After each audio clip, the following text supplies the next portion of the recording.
Pakistan versus India का match खत्म हो चुका है और इंडिया कंफर्टेबली ये मैच जीत चुका है। और उसकी सबसे बड़ी वजह ये थी कि पाकिस्तान ने कोई ऐसा टोटल नहीं बनाया। पाकिस्तान टॉस जीत गया था, बैटिंग का फैसला भी कर लिया। स्कोर कार्ड पर आपको बताता हूँ, फिर उस पर बात करते हैं। पाकिस्तान ने टॉस जीता, बैटिंग का फैसला किया। साइम अयूब 0 पे आज फिर आउट पहली बॉल पे। मेरे ख्याल से ये पिछले कुछ टाइम में तीसरी दफा है ये 0 पे आउट हुआ है, लेकिन ये 0 पे ड्राइव मार के आउट हुआ है। ये क्वेश्चन मार्क है। ऐसी पिचेस में कई दफा बहुत से लोग बात कर चुके हैं, एक कॉमन सेंस की बात है कि जहां पे बॉल फंस के आता है वहां पे ड्राइव नहीं मारते, और आपने बार बार मारी, ये गलती बार बार आप कर रहे हैं। सो अब ये क्वेश्चन मार्क तो है। अब उसने आउट की है, अब बात अगर उस पर आनी है तो फिर अगर ये प्रॉपर स्पिनर की तरह हमें बॉल करके दे रहा है तो फिर आप उधर से एक स्पिनर कम करके आप एक प्रॉपर फास्ट बॉलर क्यों नहीं खिला रहे? फहीम अशरफ का जो रोल है टीम में, उसने एक ओवर भी नहीं किया, आपने एक प्रॉपर फास्ट बॉलर क्यों नहीं खिलाना? आपकी बैटिंग 2-250 तो नहीं कर रही।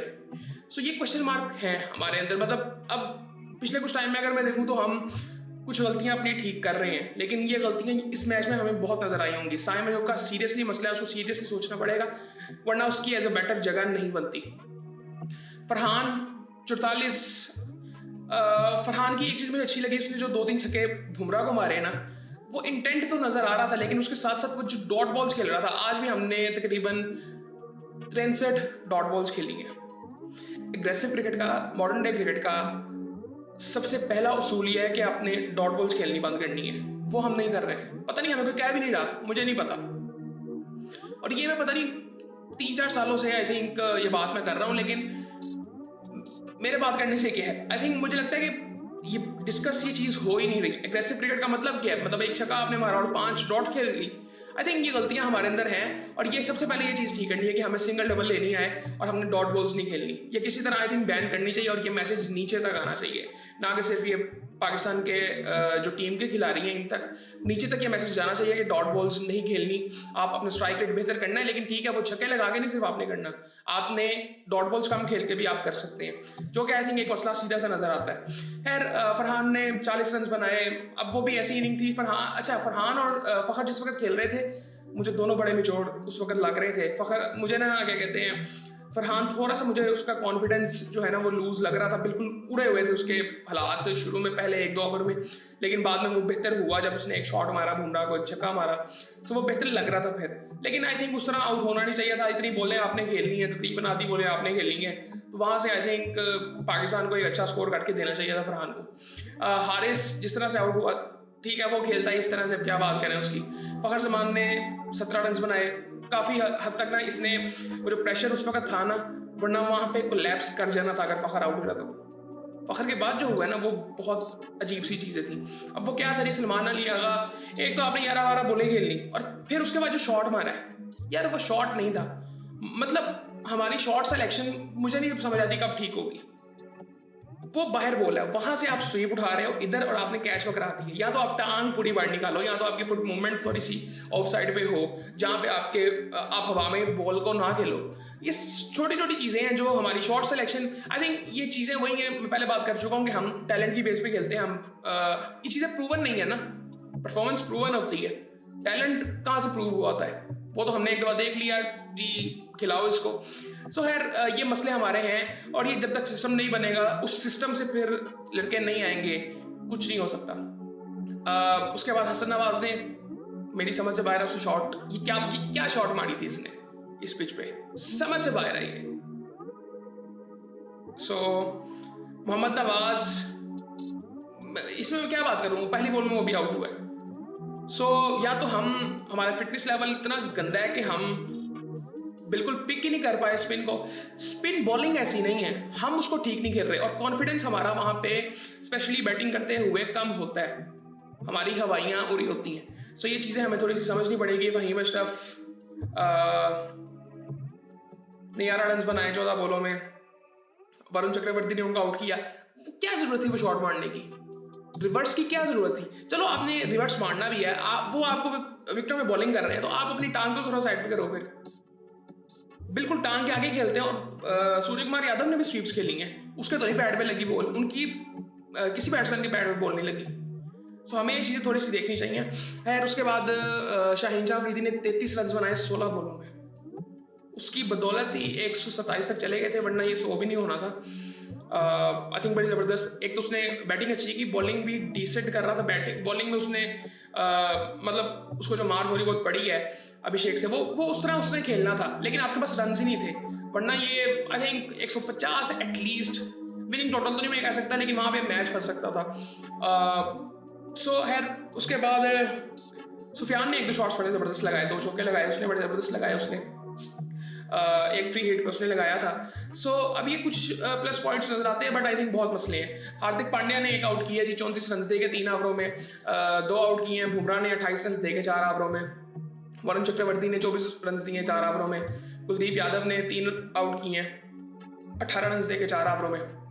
अक्षर ने 4 ओवरों में 18 रन देके 2 आउट किए हैं। अभिषेक ने 1 ओवर किया है, 5 रन उसने दिए हैं। इंडिया बैटिंग के लिए आया तो 31 रन उसने बना दिए थे 13 बॉलों में। अभिषेक शर्मा ने 2 छक्के लगाए उसने, 4 चौके लगाए, आते ही उसने चौका छक्का लगाया था। और आई थिंक वहाँ पे पावर प्ले के बाद मैच खत्म हो गया था। उनकी बैटिंग जिस तरह की भी पड़ी हुई थी और वो बड़े कंफर्टेबली खेल रहे थे, कोई इतनी मतलब उनको तंगी हो नहीं रही थी।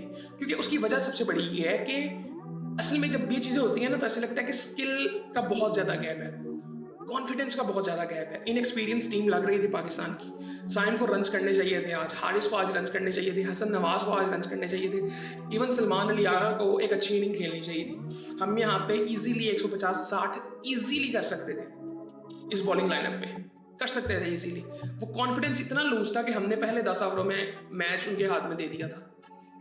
वो किसी हद तक वो थोड़ी सी रिस्पेक्ट आई थिंक हमें मिल गई वहाँ पे, जहाँ पे शाहीन अफरीदी ने कुछ रन्स कर दिए। आई थिंक ये पिछले कुछ टाइम में बहुत बेहतर इसने अपने आप को किया है, बहुत मेच्योरिटी से खेल रहा है शाहीन। फील्डिंग में जिस तरह से इसकी एफर्ट नज़र आती है आई थिंक ज़बरदस्त थी। बॉलिंग भी बेहतर कर रहा है पिछले कुछ दृष्टि से। आज थोड़ा सा महंगा साबित हुआ है आई थिंक। आज इसने 2 ओवर किए हैं और 23 रन दिए हैं, बट ओवरऑल आई थिंक अच्छी बॉलिंग कर रहा है पिछले कुछ टाइम से। फील्डिंग में इम्पैक्ट इसका नज़र आता है, इवन बैटिंग में आज नज़र आया है। सो आई थिंक बहुत सीरियसली हमें कुछ चीज़ें देखनी चाहिए। एक डॉट बॉल्स वाला चक्कर ये सीरियसली देखना चाहिए। पता नहीं क्यों नहीं हम, ये बेसिक सी चीज़ है, क्यों नहीं समझ रहे इस चीज़ को हम। साइम अयूब ने 4 ओवरों में 35 रन दिए हैं, 3 आउट किए हैं उसने, लेकिन उसका मेन काम बैटिंग करके देना है हमें। मैं पहले भी बात कर चुका हूँ कि हमारे टॉप 3 जिस तरह के बैट्समैन हैं उनको 200 के स्ट्राइक रेट से 170 के स्ट्राइक रेट से एटलीस्ट हमें बैटिंग करके देनी है। उनमें से एक बैट्समैन को लंबी बैटिंग करनी है। अगर हम बाबर रिजवान के बगैर 200 नहीं कर रहे ना तो फिर फायदा कोई नहीं है, क्योंकि यहाँ वाले मैच उन्होंने हमें आराम से जितवा देने थे। हमें तो मसला ये था ना कि हम कह रहे थे modern day cricket. Modern day cricket से मुराद क्या है? हमने डॉट बॉल्स कम करनी है, वो नहीं हुई। हमने 200 कितनी दफ़ा किया है पता नहीं। ये अभी हारिस ने 1 दफ़ा कहा था कि जी हमने वेस्ट इंडीज़ में वो टोटल किया जो पहले कभी नहीं हुआ। इवन शारजा में हमने 200 किया जो पहले पाकिस्तान ने कभी नहीं किया। तूने 2 मैचेस गिनवाया भाई, ठीक है, तो जीतना भी है हमने। सो आई थिंक ये छोटी छोटी चीज़ें अब अगर ठीक होती जाएंगी तो फिर तो कोई मसला नहीं है। अगर ठीक नहीं होंगी तो फिर भी कुछ कर नहीं सकते हम। अबरार ने 4 ओवरों में 16 रन दिए हैं, क्या फ़ायदा इस बॉलिंग का? मतलब अबरार ने तो अच्छी बॉलिंग कर ली, आपकी अच्छी बॉलिंग का क्या फ़ायदा? आपने ना अपनी ऐसी कोई बॉलिंग रखी जहाँ पे आप टीम को 100 के अंदर आउट करो, ना आपने बैटिंग वैसी रखी हुई है। 8 बैट्समैनों का क्या फ़ायदा जब आपने एक बड़ा स्कोर नहीं करना? आप नहीं कर सकते। सो वो फिर हमारी टीम के लिए ये बात कंफर्म है कि अगर 6 बैट्समैन कुछ नहीं कर रहे तो 7 भी कुछ नहीं करेंगे। सो हमें ये चीज़ समझनी चाहिए, हमें अपनी पूरी बॉलिंग खिलानी चाहिए। एक फास्ट बॉलर हमें डालना पड़ेगा आने वाले टाइम में। आप फहीम को बिठाएं। फहीम ने अगर एंड पे आके सिर्फ 8-10 बॉलें खेलनी है और वो मैच खेल रहा है, आई डोंट थिंक सो कि उसकी जगह इस तरह बनती है फिर। क्योंकि वो बॉलिंग आई थिंक बॉलिंग की उसकी ज़रूरत नहीं है पाकिस्तान टीम को अभी, स्पेशली ये वाली पिचेस पे। सो उसको बिठाएं आप एक प्रॉपर फास्ट बॉलर खिलाएं या प्रॉपर बैट्समैन खिलाएं जो कि आपको फ़ायदा दे फिर। और साइम को भी सीरियसली सोचना पड़ेगा। साइम की जो परफॉर्मेंसेज हैं आई थिंक एशिया कप में, अगर हम एशिया कप का फाइनल नहीं खेलते सो आई थिंक हमें 1-2 प्लेयर्स को बिल्कुल फारिग करना पड़ेगा, इवन शायद फ़खर जमान को भी, क्योंकि कॉम्बिनेशन तो हमारा बिगड़ रहा है। सो आई थिंक हमें थोड़ी सी, अगर हम टीम बिल्ड कर रहे हैं तो कब बिल्ड करेंगे? अभी श्रीलंका में जनवरी-फरवरी में वर्ल्ड कप है, वो भी यही कंडीशंस हैं, वहाँ पे भी स्पिनर्स को हेल्प मिलनी है। सो ये सारी चीज़ें हमें अब देखनी है यहाँ पे। फरहान की भी लिमिटेशंस हैं बैटिंग में, उसको देखना है इस चीज़ को। खैर नवाज ने 3 ओवरों में 27 रन दिए, कैच भी उसने छोड़ा, उसने भी कैच छोड़ा था आज, कुलदीप ने भी। सुफियान ने तकरीबन 3 ओवरों में 29 रन दिए। तो मैं वही बात कर रहा हूँ ना, आपने अपनी ना पूरी बॉलिंग रखी है ना बैटिंग से आप कुछ कर पा रहे हैं। सो आई थिंक ये थोड़ी सी चीज़ें देखनी चाहिए। बाकी I think clear I think comfortable victory थी इंडिया के लिए, लेकिन हमें यहाँ पे कुछ चीज़ें देखनी चाहिए। जो हम बात कर रहे हैं कि हम रीबिल्डिंग फेज में हैं, सो उसका फिर इम्पैक्ट नज़र आना चाहिए। ऐसे कुछ चेंजेस करें आप अपनी स्ट्रैटेजी में, अपने खेलने के अंदाज में। अब अगला एक मैच है, उम्मीद कर रहे हैं वो जीतेंगे हम। नहीं भी जीते तो फिर भी आई थिंक चांस तो है कि हम आगे जा सकते हैं, लेकिन आई थिंक वो कंफर्टेबली हमें जीतना चाहिए। लेकिन उसके बाद आपका 21 को फिर मैच भी होगा। अगर आप अगले राउंड में जाते हैं तो 21 को आपका इंडिया के साथ दोबारा मैच होगा, और अगला राउंड मुश्किल है। श्रीलंका अच्छा खेल रही है, अफगानिस्तान भी अच्छा खेल रही है। सो अगले राउंड में हर गेम बड़ी इंपॉर्टेंट और बहुत कंपेटिटिव होगी। सो ये चीज़ें देखनी चाहिए थोड़ी सी। बाकी आई थिंक पुरानी सारी बातें हैं, नहीं कोई बात नहीं। आज कॉन्फिडेंस साइम का बोलते हुए तो नजर आता है, बैटिंग से परफॉर्म करना पड़ेगा सीरियसली, अदरवाइज उसकी जगह नहीं बनती। फरहान को भी देखना पड़ेगा, बहुत मैचेस हो गए हैं। आज की इनिंग बस ओके थी, आई थिंक इससे ज़्यादा रिक्वायर्ड था। Same for Haris, Fakhar, Salman, Hasan. Seriously देखना पड़ेगा इनको। सलमान को इवन देखना पड़ेगा कि उसका रोल क्या है, उसकी परफॉर्मेंस नीचे आई है T20 में जब से वो कप्तान बना है।